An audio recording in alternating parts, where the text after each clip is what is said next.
Weapons. You know, I've been waiting on this movie for a while, man. I seen the previews a while back, and it's called Weapons. I couldn't figure out what weapons meant, you know, because a bunch of kids just like taking off and running at night, early in the morning, 2:14 in the morning. They all get up and they just walk, they just run straight to this one area. But I don't know, man. I think what I like about this movie. Well, first of all, I really like this movie.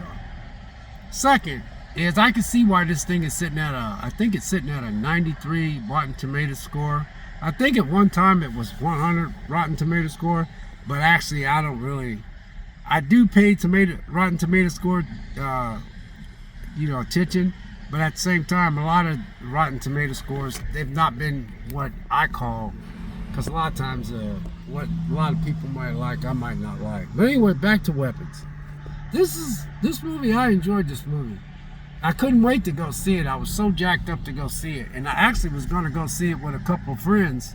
Well, I was going to see it with my son, and I was going to see it with one of my friends. But I went to work today, so I had a chance to make some good money today, so I went to work.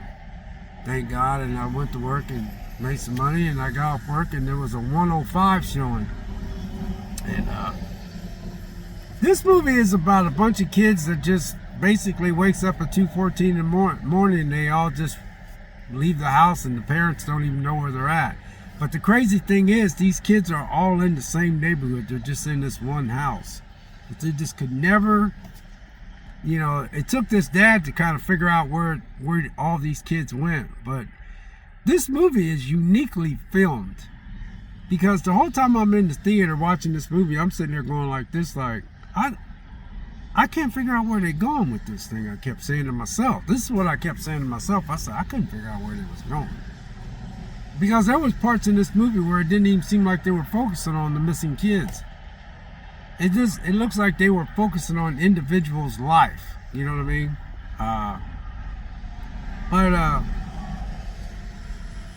This is one of my anticipated movies I wanted to go see.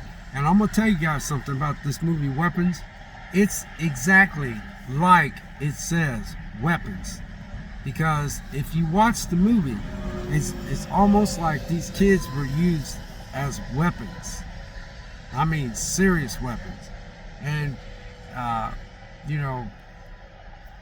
all these kids at the end, I think they're going to be messed up for a while. It's probably going to take them a 3 years to get their life back together, because the way they were used as weapons, I could not figure out when I was in the theater, like, why are you calling this film Weapons?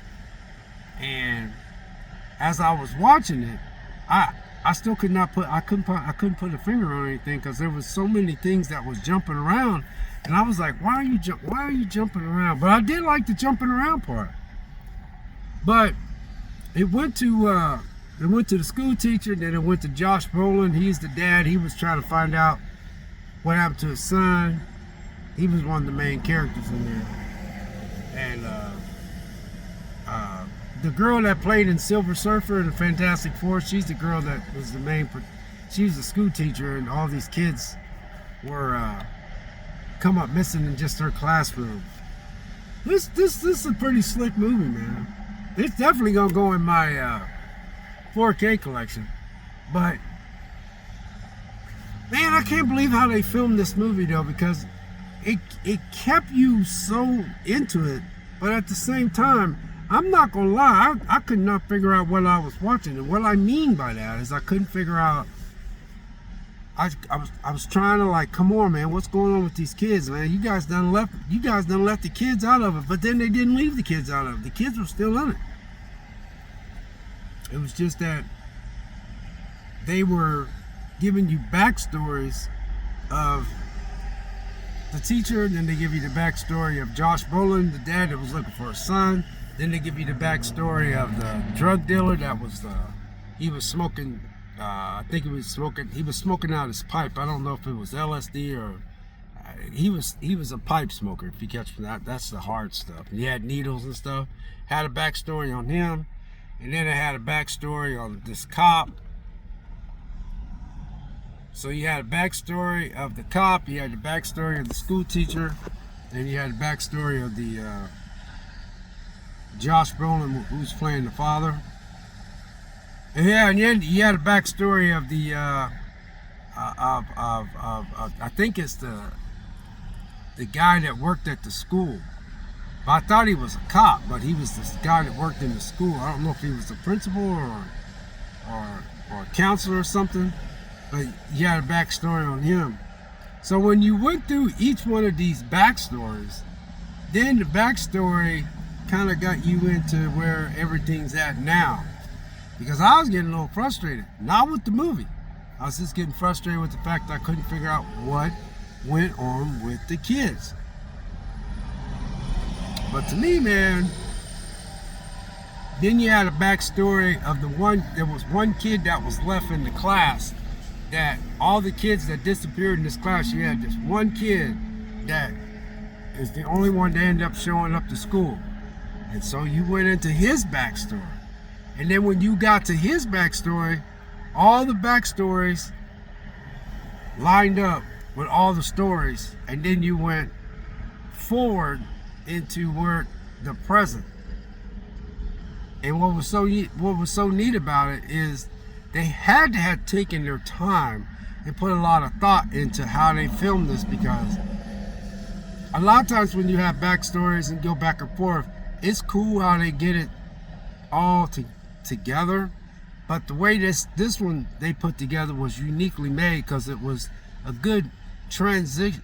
They transitioned it together real well. I think that's the right word. And I said, okay. So when you're in the theater, you're like, oh, okay, all right, now, oh yeah, oh, okay, now, yeah, this is getting good. One thing about this movie though, is this movie keeps you engaged, because the whole time I'm in this movie, like, man, what the, and you know what's funny?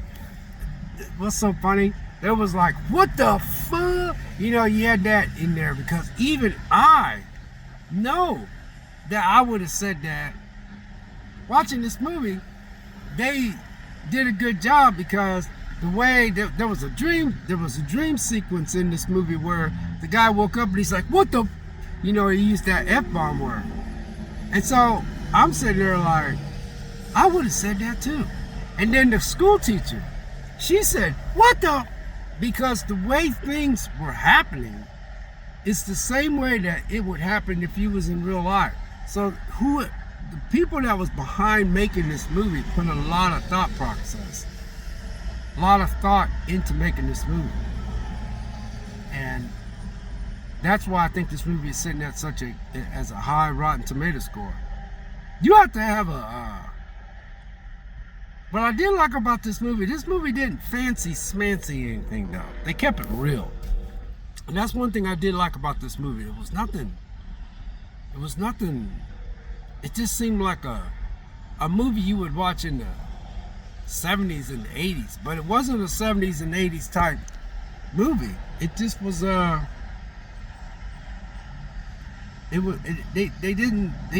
did a really good job. I was very impressed with this movie, man.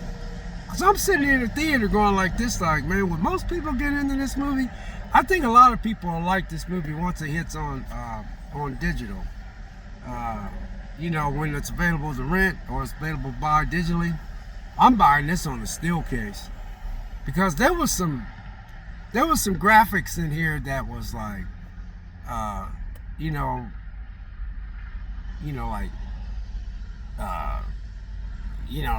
I call it the money shot. The money shot is where, you know, you take some of that money and you put it into the gore. There was one part that was a gory part, and I mean, it was gory. And then they went to another part that was gory, and it was gory. But then there was another part where I was sitting there going, man, you're going to have to kill a couple of these people, man, because you're just going to have to kill a couple of these people. That's what I'm saying in the theater. And that sucks when you got to kill somebody. It really sucks. Excuse me, because when you kill somebody, it's not easy to kill somebody. Unless you're just sick. Now, if you're sick and you just get your kicks off, you can do it, but I said to myself, man, they're going to have to kill a couple people in here, man, because I don't think they're going to be able to. And sure enough, man, a couple people had to get killed, because if they didn't kill a couple people in here, it's not like they had to kill them, but they did have to kill them. They really had to kill them, because if they didn't kill them, then they wouldn't be able to get out of the situation they were in. But they didn't want to kill them, but they had no choice but to kill them, which kind of sucked. Because what I liked about the way they filmed this is the fact that when they filmed this, they filmed it to where the girl that played Silver Surfer in Fantastic Four, she's just a tiny little thing, actually. And Josh Brolin's character was about to take her out, man, and they shot that real, because when a man gets mad, like when an actual man gets mad, it's not when a man is up against a man. When a man's up against a man, them two are trying to fight to survive. That's just a too bad situation. You know, one dominant species is going to take out one. One's going to end up being stronger than the other. That's the difference between two men fighting. But when you have a man that loses his mind, and he's out of it in his mind, and he tries to take out a girl doesn't realize how much stronger a man is when he loses it and he blacks out. So Josh Brolin's character blacked out because something happened in the movie where him and the school teacher was working together and trying to figure out what was going on. Because the climax of the movie, the two end up being together. But Josh didn't like her. His character didn't like her. He thought that she was the one behind all those little kids disappearing in her class, because they were blaming her, and that whole town was like all up against her. So she had to, she had all that, the whole town looking at her weird, because it was just her classroom. But you had that one kid, just remember what I said, you had that one kid that came to school. One kid ended up coming to school, and that's where this movie all ties in together. And guess what? I didn't catch it. I didn't catch it at all, because I was sitting there going, why is this one kid? Why is this only kid's the only one that was able to not be weaponized? Remember what I said, weaponized? He showed up at school because it had something to do with him and his mom and dad. But if you watch this movie, you're sitting there saying, okay, what on God's green earth was the purpose of you doing this? Because when I'm watching this movie, I'm like, hey, you gonna die. You gonna die anyway. And there was no answers to why they had this aunt that ended up staying with this kid's mom and dad. And apparently she was in some witchcraft voodoo type stuff. And why she did what she did to this day, when I walked out theater, I said, so what was the point? What was the point of her doing all that? Because I don't feel like she was getting any better, because she was really, really sick. She came out of nowhere and she wanted to stay with this boy's mom and dad. And the mom and dad, the dad was like, hey, we're not hospice. He was telling his wife. Because the boy that was the one that was only left in the classroom, it went back to his story, and this weird aunt ended up coming from nowhere and wanted to stay with them. And that's what this whole story is wrapped around. This is a pretty slick movie, man. I'm telling you, this is a slick movie. I'm trying to figure out why she did what she did, though, because I'm like, are you getting better by doing this? Because when it showed her, she looked pretty rough. She looked rough. I'll tell you guys, cancer is terrible. I've lost 2 sisters to cancer, and it's amazing what it does to your body once it takes control. But it really never got into specifics if she had cancer, but this woman was sick. But what gets me is she forced that boy that was in the 3rd grade to do some things that he wasn't supposed to do, but he had no choice. But if you watch the movie, he couldn't do anything because he loved his mom and dad. And so when he found out what his aunt did to his mom and dad, you think he could, do something because his aunt was sick, but his aunt couldn't. His aunt made his mom and dad do something to she basically made him grab a fork, and they started stabbing themselves in the cheek.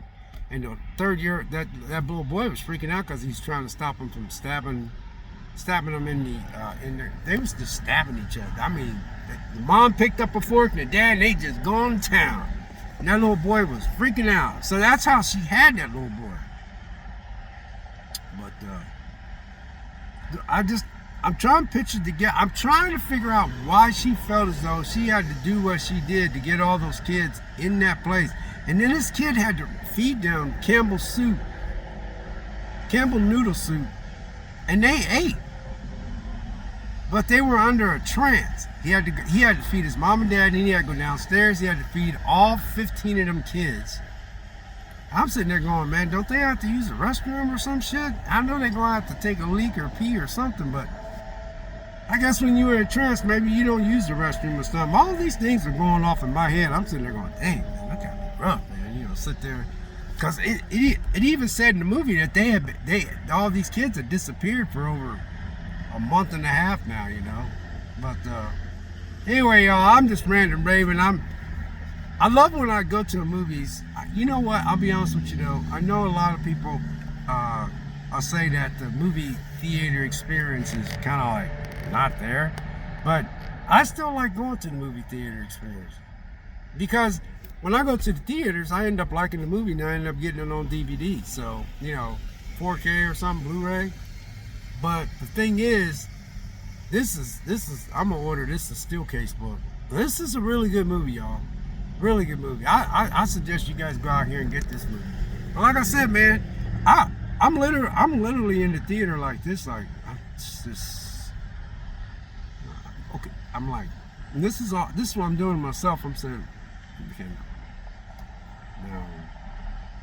Then come find out that cop was having an affair with that school teacher, which is the main person. The school teacher and Josh Brolin's character was the main two people in there. But then you had the cop that was having sex with her. And then his wife found out that he was having sex with her. And then there was a part where there was some slick jump scares in here too.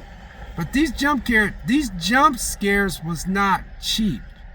And when I mean that, I'm not talking about cheap like money-wise. I'm talking about, again, they put some thought process into the jump scare. I'm sitting there like this, just like in the theater like this. I'm sitting, and all of a sudden I kind of went like this because this woman came out of nowhere, and she was getting ready to beat that girl's. She's getting ready to beat that school teacher's butt because she was having sex with her husband, which was the cop. They were trying to get pregnant to have a child. Yeah, this movie's a trip. So she pushed her down, and then she threatened her and said, I know you've been having sex with my husband and all that. And then she took that because the school teacher was the main girl that was in the movie was a school teacher in the 3rd grade. She was getting a drink because she had so many people in that area didn't like her because all the kids had disappeared just in her class. So, you know, everybody's looking at her funny.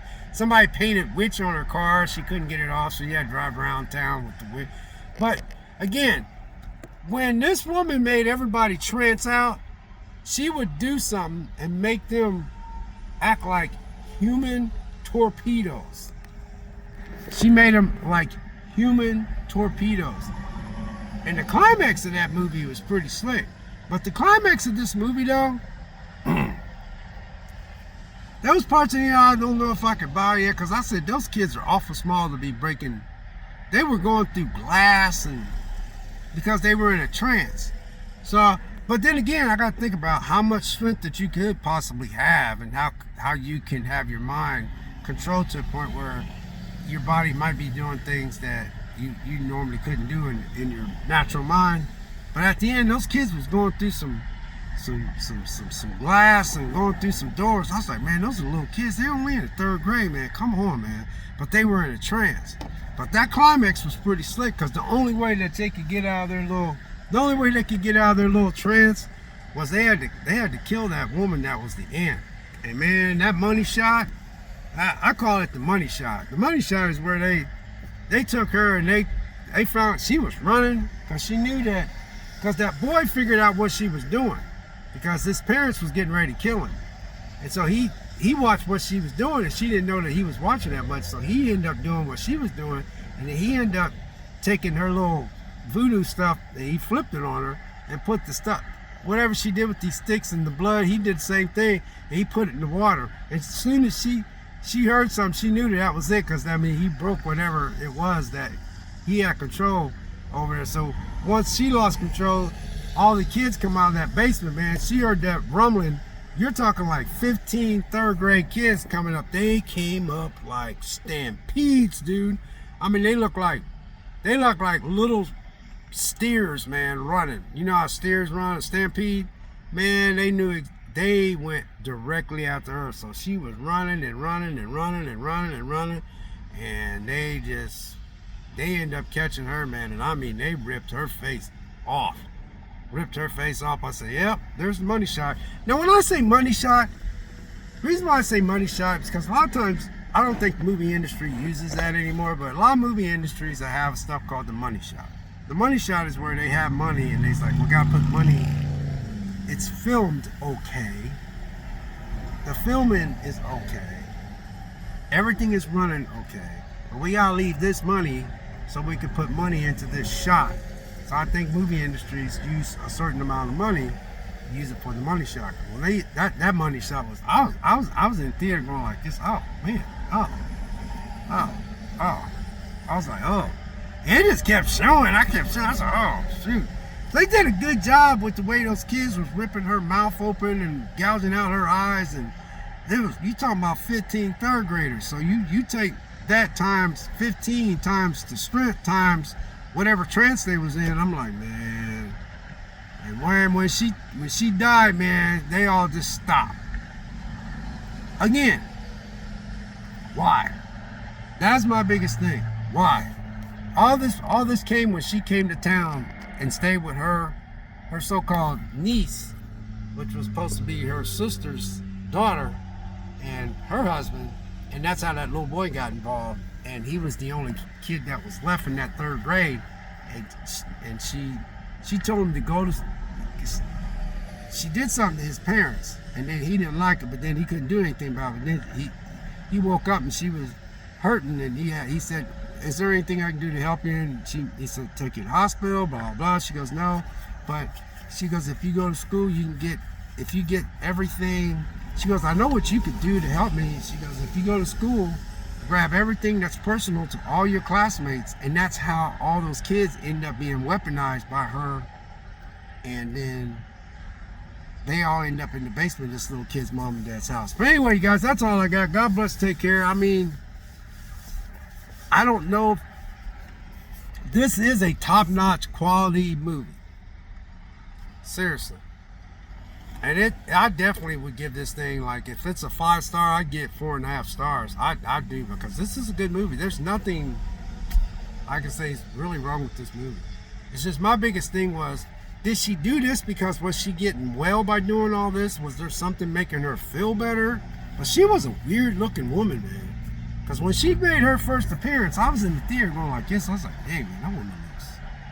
Because then when the counselor finally seen her, he was like, what the French? You know, and it's like, dang, you know. So anyway, y'all, that's about all I got. God bless, take care, and have a nice weekend. But yeah,